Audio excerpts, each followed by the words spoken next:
How do I change my router's password? Hi everyone, Leo Notenboom here for askleo.com. Very common question. How does one change the router password? Where are the controls and settings for the router? One of the steps in my article, 8 Steps to Securing Your Router, is to change your router's default password. Several people wrote in to ask, well, how do you do that? And it's not clear how to access your router's settings, much less the password screen. I'll show you how I access the settings on my old Linksys router, but your specific steps are almost certainly going to be different. The concepts, however, are going to apply.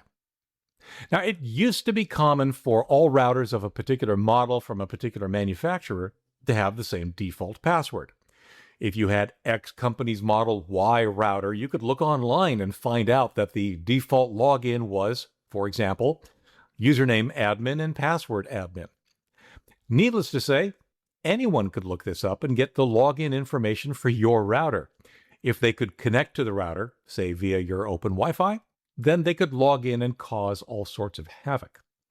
Router manufacturers changed their technique. Each router would have a unique password, typically printed on a sticker somewhere on the physical device. That's much more secure, but it has two problems. Anyone with physical access to the router can read the sticker, and as it turns out, over time, that sticker often fades or it gets torn or it wears off. Ultimately, it becomes unreadable, which is a problem if you ever need it. In both cases, changing the default password and then saving that password in your password vault is the solution. The most reliable way to locate your router is by the gateway address listed in your network configuration. In a Windows command prompt, run the ipconfig command. Look for the default gateway address.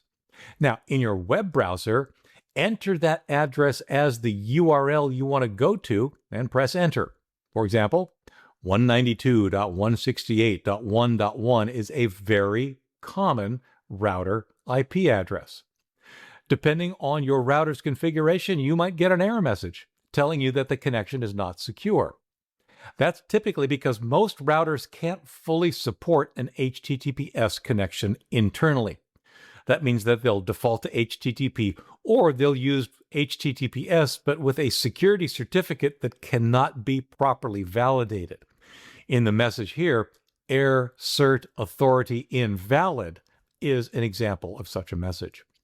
Since this is a local connection to your router, it's safe to proceed anyway. So, in this example, we would click on the Advanced button to continue, and then click on the Proceed to link near the bottom. If this message were to appear on a real site, if you try to connect to a real website on the internet, then yeah, it would be unsafe. But again, we're connecting to our own router on our own network. So clicking Proceed is the right thing to do. Now, as I said earlier, every router model is different. I can't give you instructions for your specific router because I have no idea what those instructions would be. Besides, I'd have to list hundreds of different instructions here, which isn't practical. Your router should come with instructions, or you should be able to look up the instructions online specifically for your router's make and model. My router currently is a mesh network controlled by a UniFi UCG fiber. It's complicated. My old router was a Linksys model, and that's what I'm using here for the examples. Your router will, again, almost certainly be different, but the general concepts are going to apply. Once you've entered your router's IP address into your browser's address bar and pressed enter, you should be asked to sign in with the current default password. On my old Linksys, that default was to leave the username blank and enter admin as the password. It's this very default setting that we're going to change because you can see everyone knows it. On newer, current routers, you'll need to use the password found on the sticker somewhere on the router itself, usually on the bottom. Once you enter the correct name and password, press OK. You should land on your router's configuration homepage. Now, as you can see here for my Linksys, there's a password tab at the top. Clicking it takes you to the password management page. I'd enter my new password twice and click on Apply, and the router now has a new password. A couple of additional notes about your new password. Choose a strong password. Access to your router can be used for many things. Malware has been known to perform complex spoofing attacks by altering how and where the router gets its DNS information from. You'll want a strong password to protect it. Since it's a password you enter infrequently, it's actually worth making sure it's secure, even if it is difficult to enter. I recommend using the first 16 or 20 characters of a random password created by a good password generator. And of course, don't forget this password. Keep it somewhere safe. If your password vault offers to save it, let it. If it doesn't, create a manual entry or a secure note in your password vault to save it. If you forget your password, you'll need to perform a reset to factory defaults for the router, which will reset the password to its default, as well as erase any other settings you might have changed. As I said, unless you have the exact same router that I do, or in this case, that I did, it's likely that the details of what I've shown you are going to be different.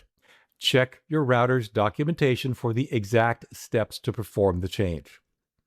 Bottom line here, change your router's password. The default password is almost as secure as having no password at all. For updates, for comments, for links related to the topic and more, visit askleo.com/130435.